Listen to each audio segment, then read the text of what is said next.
Hey there, yeah, you, my friend, on the other side of the screen.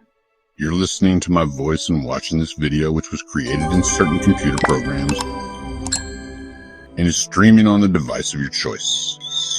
So perhaps there's not much difference between you and me because there's a chance that you're also created inside a special app. You don't believe that? Well, let's try to figure out this crazy theory. So, meet Dr. Melvin Vopson. He explores the idea that our universe is a computer simulation. Yes, you've probably heard it before. Elon Musk has made similar statements. But what exactly do these people mean? Melvin Vopson believes that gravity is a life hack that the universe uses to reduce the load on its computing processor. It's like programs for compressing files on your computer, only on a gigantic scale. Now, what is gravity?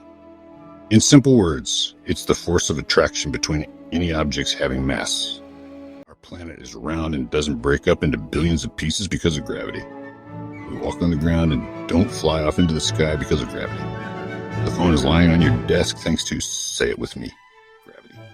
The moon orbits the Earth following the same trajectory. The planets of the solar system travel in the same orbits around the sun. Almost the entire universe strictly adheres to the laws of physics. And one of the greatest of these laws is gravity. And one of the greatest of these laws is, I don't say the whole universe because there are unknown things such as dark matter, like that we don't know anything about. So gravity helps to keep order. But then what does a computer program have to do with it? There are tons of different objects in the universe. Let's say our planet consists of the core, rocks, dust, air, various gases, trees, and a billion other things. Without gravity, all these things would fly away in different directions. Each of them has its own speed, size, and density.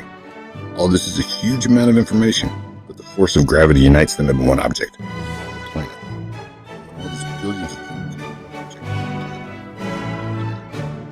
And when all these billions of things are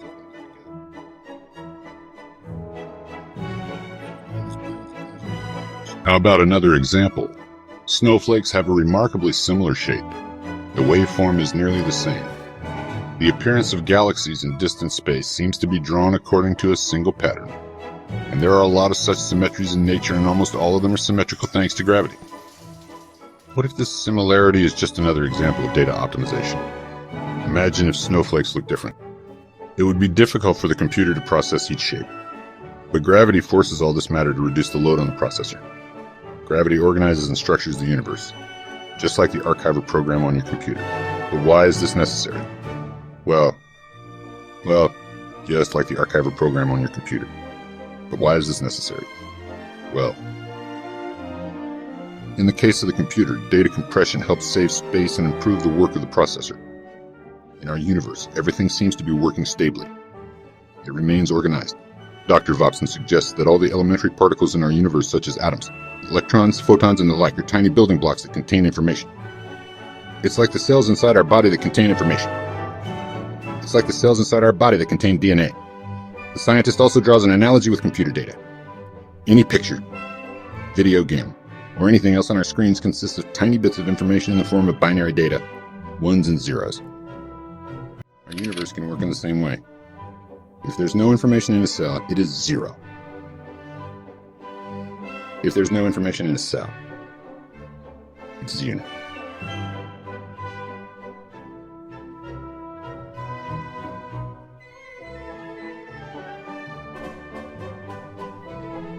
If there's no information in a cell, or yes, FPGA aside is a unit. This is the principle used to develop computer games, VR apps, and complex simulation. But unlike computer programs, a cell in our universe can hold more than one particle. Thanks to this ability, particles can get together inside the cell. In terms of performance and energy savings, it's much easier to calculate the location and momentum of a single large object in space than many smaller disconnected objects. Gravity supports this optimization process. Of course, all this is just speculation, and scientists don't have any unmistakable evidence to support this theory. But there's one more thing that may indicate that we live in a simulation. You've probably heard of the observer effect in physics. When you observe the tiniest particles like photons, they behave in a certain way. But when no one is watching them, they behave differently. This is how pixels behave in a video game. Imagine that you're riding a motorcycle while playing a game. There's a forest ahead of you. You see well-drawn trees that look like real ones, but then you stop and quickly turn in the opposite direction. If your computer is not enormously powerful, you may notice that the textures are loaded with a delay of a fraction of a second. If you're looking at a city, at first it's just the outline, and then you start seeing houses and lights. This happens because when we're not looking at the city, the computer doesn't load its textures to reduce the load on the processor. What's the point of wasting gigabytes of data if the player doesn't interact with the city in any way? But when you do look at the city, the processor shows it in all its beauty. And while you can see the streets and buildings, the forest disappears behind you until you look at it. The smallest particles of our universe act similarly. They stay unloaded till you watch them. The theory is entertaining, but there's one nuance.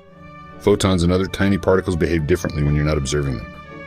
Not because the universe saves data, but because the observer influences the behavior of particles.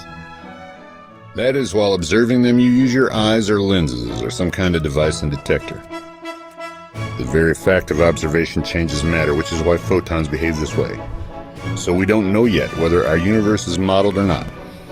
But what is the difference between a simulated computer program and the real world? Maybe the reality of the world is meant to be modeled inside a super powerful program. And if we are part of this world, then we are also like programs. In this case, the world is very real to us. It's perfect for us. Now, imagine you take a computer character from a video game and place them in our reality. They simply can't exist in our world. They are much more comfortable living where you got them from. The world of the video game for them means the same as our world means for us. So, if there's a reality beyond our universe, then think twice. Would you like to get there? The human brain is unlikely to be able to perceive another reality. And if it tries, where is the guarantee that it won't go crazy? So it's better to enjoy our universe. And don't forget that there's a whole universe inside each of us. No, seriously. Where are the limits to your imagination? You can imagine absolutely anything in your head. A giant ship with long spider legs moving through a desert or rain where tiny Eiffel Towers fall to the ground instead of raindrops. There are trillions of possibilities in your imagination. But besides that, there are also feelings and emotions. Joy, irritation, love. Yeah, you can say that our feelings are the result of chemical reactions in the brain. But don't you think there might be something more behind it? For example, you see a homeless guy, you give him some money and food. You show you care thanks to the neurons responsible for empathy and feelings of mercy. But what if you're going home after a dreadful day at work and see that homeless person again? You're irritated, tired, and the neurons responsible for empathy are disabled. But even so, you can still show care for this homeless guy and give him food. That is, you do it regardless of the chemical processes in your brain. And this is just one example out of millions. Is a computer program capable of such a thing? If we live in a simulation, and if we're programs, then we are incredibly complex, advanced, and beautiful programs. And how do such perfect programs differ from what we call real in our heads? Although the word programs is not appropriate here, we are creations. Then who is the creator? Or is there such a thing? Well, I hate to stop here after asking a big metaphysical question, but hey, I got to go. That's it for today. So, hey, if you pacified your curiosity, then give the video a like and share it with your friends. Or if you want more, just click on these videos and stay on the secret.